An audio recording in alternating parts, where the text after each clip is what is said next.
What's going on YouTube? Omega V here with Team Cosmic, and I figured since Reimatsu brought you his deck profile for his favorite deck, which was Spirals, which if you haven't seen that, you should go check it out. It's a really good build in my opinion. So yeah, I decided to go ahead and bring you my favorite deck, which is actually Cosmos. Now, I'm a huge Star Wars fan. I've loved the movies since I first saw them and have never stopped loving them.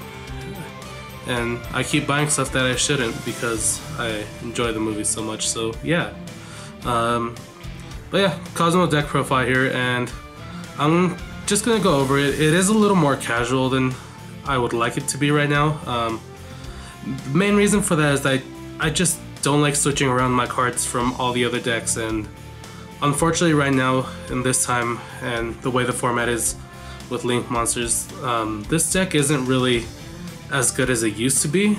It's still fairly good, and I like the build that I have now for casual play, but it's definitely not the most competitive one I've made, so let's go ahead and get started with this.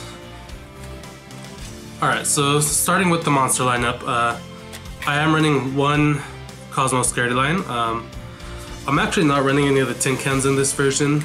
I don't know, this tin can is just not necessarily my favorite card in the deck, and I don't know, I couldn't really find room for it in this build, so I'll save it for a different time when I have a better, more competitive build for this. But yeah, so one Scaredy line, obviously,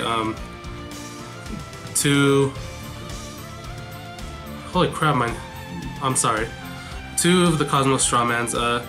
I personally like his effect a little more than Scaredy lines and then tin cans. Like, I might bump him up to 3 just because it makes a little more sense, but the fact that he can recycle your banished Cosmo monsters makes it a little easier, and allows for different plays on there. So yeah,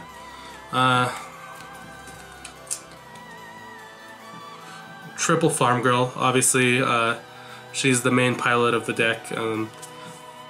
She's not as good as she used to be back when this deck came out. Like, her first effect, it's great if you can stop your opponents from getting stuff on the board, but realistically, you're not going to be able to get her first effect, which of searching out a Cosmo card if you inflict battle damage to an opponent. It's not going to be as easy as it seems like anymore. Like, it used to be that you could get her out and attack for quite a bit of damage, and then search out your other Cosmos and OTK your opponent, but it's not really the case anymore.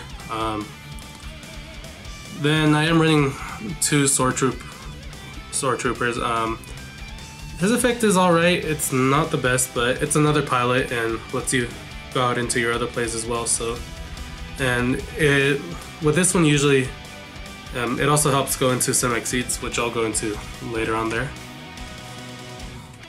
So then I am running 3 of the Kozmo Good Witch. I personally like her effect. I think that it's definitely not the best effect, but it does come in handy every once in a while, and especially in just a casual build like this. So plus, again, another pilot that helps extend out your combos. So this deck runs through monsters really quickly, which is why I'm running more copies than normal on some of these, it seems. So, but yeah, that's the main reason why on there. So, and then I do run one Kozmo Wicked Witch. So for her effect, really, I do like her effect, but only as a one-time thing. Like, life points actually become really important, and especially right now with the meta, how it is, life points are super important. So paying 1,000 life points for her to not be destroyed once per turn is not the worst thing in the world, but it's definitely could be improved on. But yeah, I do run one of her just in case. Sometimes you do just need that one monster that can survive an attack and whatnot. So yeah,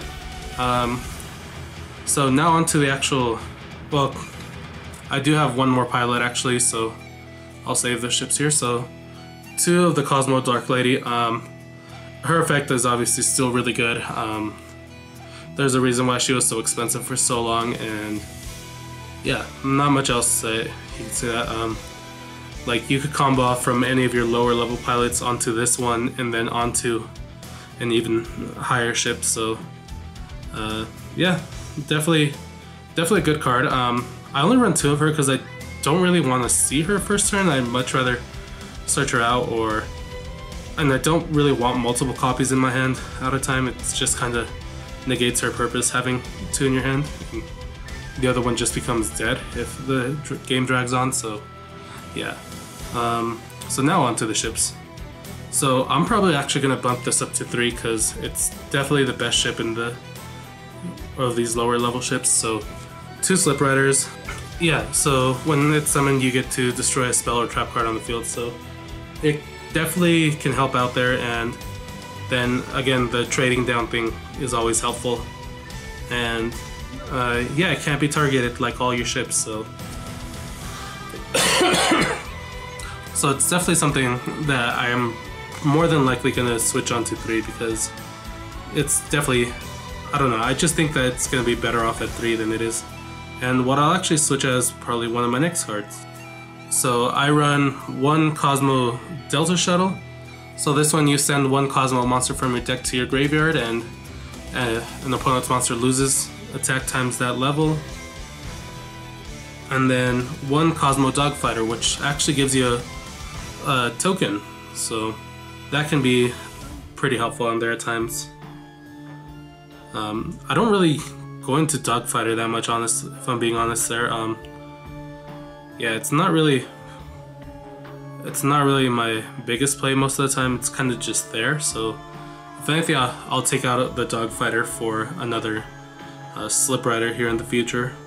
And then I do run 1 Kozmo Landwalker. So his effect can come a little bit in handy. I definitely don't want to have multiple of him, but just the fact that if you're controlling multiple Kozmo cards at once, and say you have one of your pilots on the field and one of your ships on there, your opponent tries to destroy one of your ships with something, and you could just use his effect and destroy the ship or destroy the pilot instead. Alright, so the next ship that I'm running is 2 Forerunners. So obviously this card helps you regain life points every turn, so definitely want to keep him at 2. Alright, so next up I do play 2 Dark Eclipsers. Apart from being a 3000 beat stick, which is actually pretty high nowadays, he can negate the activation of a trap, so stuff like Evenly Matched, Infinite Impermanence, those things, as long as you have a Kozmo monster in your graveyard that you can banish, so it's always helpful to have that type of negation on there. Sorry. Then of course I play the 1 Kozmo Dark Destroyer, so unfortunately Konami hasn't unbanned this to at least 2. I wish it was a 2, it'd make it a lot stronger, but for now we have to live with it. Oh, fuck. So yeah, when it's summoned, it gets to destroy a monster in the field. Can't be targeted like all the ships and whatnot, so definitely a really interesting card there. I remember when that card was like over $100. I already had 3 of them at that point, but I just enjoyed the deck so much that I didn't want to sell them, which now I'm just like, god damn, I should have just sold them when I had the chance there. So yeah. Then last up I do play 1 Kozmo Dark Planet. So Dark Planet does almost the exact same as Eclipser, except it's for spells, and it's a 4000 beat stick. So the thing with this one is that you have to banish 3 monsters initially whose levels equal 10 or more from your graveyard, so that can be a little bit of a problem with this deck, especially since you're banishing so often to try to get your higher level monsters out and whatnot. So yeah, and then to round up the monster lineup, I do play 2 Honest. All of the cards in the deck are light except for Dark Planet, I believe. Oh no, Dark Planet, Dark Destroyer, and Eclipser are dark types, but honestly, those cards are strong enough, they don't need Honest, but Honest can really come in handy. I've actually used Honest a couple times with Farm Girl to get her effect off, and it just allows you to OTK your opponent sometimes depending on what you have in your hand, so that's it for the monster lineup there. Right, so on to the spells and traps. So I do play 3 Kozmo Towns. It's just really helpful for recycling and drawing into the Kozmo monsters that you actually want on there. And yeah, I mean, at this point you should know what Kozmo Town does, and yeah, I just like playing 3 of it. I don't run Terraforming actually. It's one of those things where it just did not have room in the deck for it, and yeah, so didn't run it. And one little tech card that I don't see a lot of people running, so I do run the Kozmo Light Sword. So yeah, the reason why I run it is because it makes any of your pilots gain 500, plus they can attack twice.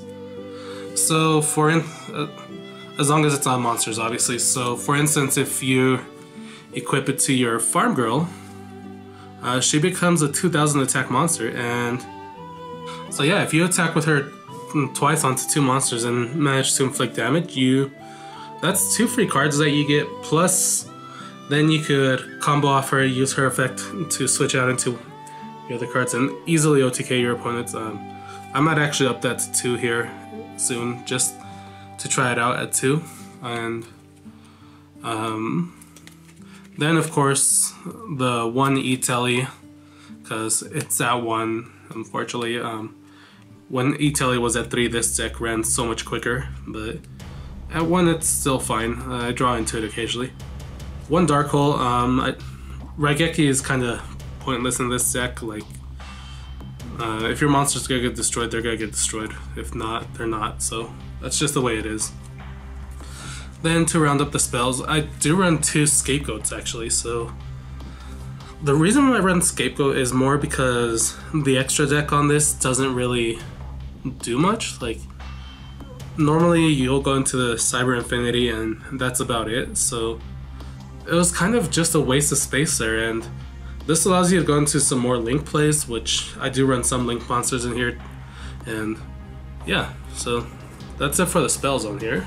Alright, now the traps. So I do run 2 Cosmojos. So destroy one of your Kozmo monsters and banish 1 card your opponent controls. So yeah, this can actually be really helpful on there. It doesn't target, which is actually a really important thing. So a lot of things that can survive being targeted, just it gets over them. It's a little trick there, and it helps you get monsters into your graveyard if you're trying to summon out the Dark Planet, or yeah, so, and use the Eclipser's effect, so it helps you get some targets in there. Then the next trap that I play is actually 1 Cosmorning. So I do play that. It's kind of, I don't know, a lot of plays revolve around the graveyard nowadays, so this can come a little bit in handy where it'll just send stuff back directly to the deck. So for example, if you're playing Gokis, so if you have Cosmorning out, your opponent's Gokis rely on going to the grave and getting their effects, which this will stop them because it'll send it directly back to the deck, and then you can banish it if it gets destroyed and save one of your Kozmo monsters. Alright, and then to finish up the spell lineups, or the trap lineup, so 1 Bottomless, 1 Breakthrough Skill, 1 Solemn, and a Mirror Force. So you should all know about what those last cards do by now, and yeah, that's the trap lineup. So that's the entire main deck, 42 card deck right now. Onto the extra deck, so obviously 1 Infinity, 1 Nova, pretty standard in this deck, super easy to get out. Then 1 Constellatolemium 7, not much else to say about that there. Then to round up the X8s, I do run one Dark Rebellion because, again, this thing can come really in handy, and one Break Sword. I can make it, so I figured why not. So for the Link monsters that you can get off the Scapegoat, so I do run, oops, 2 Link Spiders, 1 Proxy Dragon, 1 Trigate Wizard, and 1 Topologic Bomber Dragon. So this is just kind of a standard Link play there. I didn't really want to switch over my board load into something that I don't play as often anymore, so I figured Topologic could go ahead and go in there. Actually, Topologic Bomber can do quite a bit of work, like the fact that when something's special summoned to where an arrow points to it, it just nukes the entire field. So yeah, say you have your Bomber Dragon out, then you have your, let's just say you have your Strawman out, and let's just say you have him here, and you have whatever in the graveyard, so a Good Witch that you need to come back, and then you have, let's say, a Forerunner, Dark Eclipser, and a Dark Destroyer in your hand. So activate Strawman's effect, bring this back, it's gonna nuke the board, activate their quick effects, so summon out your other, so summon out 2 more ships into areas where it doesn't point to, so obviously you have 5 zones and it's pointing to 3 of them, so just summon them out to the other areas. You not only nuked your opponent's board, but, sorry, you probably can't even see that, but just pretend that there's a space in between the arrow and that one. So yeah, you summoned it out to you nuked your opponent's board basically, except for whatever they might have in their link zone. But now you have not only 3,000 attack monsters, but you also get the effect of destroying one of their monsters on the field thanks to summoning out Dark Destroyer from your hand. So that's basically game at that point, honestly, like if they can't defend against it. And if you happen to have stuff in your deck when they activate a trap card, say they have a Mirror Force, then that's why you have the Dark Eclipser there. So yeah, Bomber Dragon just kind of makes sense in this deck because of the quick effects. So, but yeah, that's it for this deck profile, guys. If you enjoyed it, leave a like, help us out, and subscribe to the channel. So until then, later.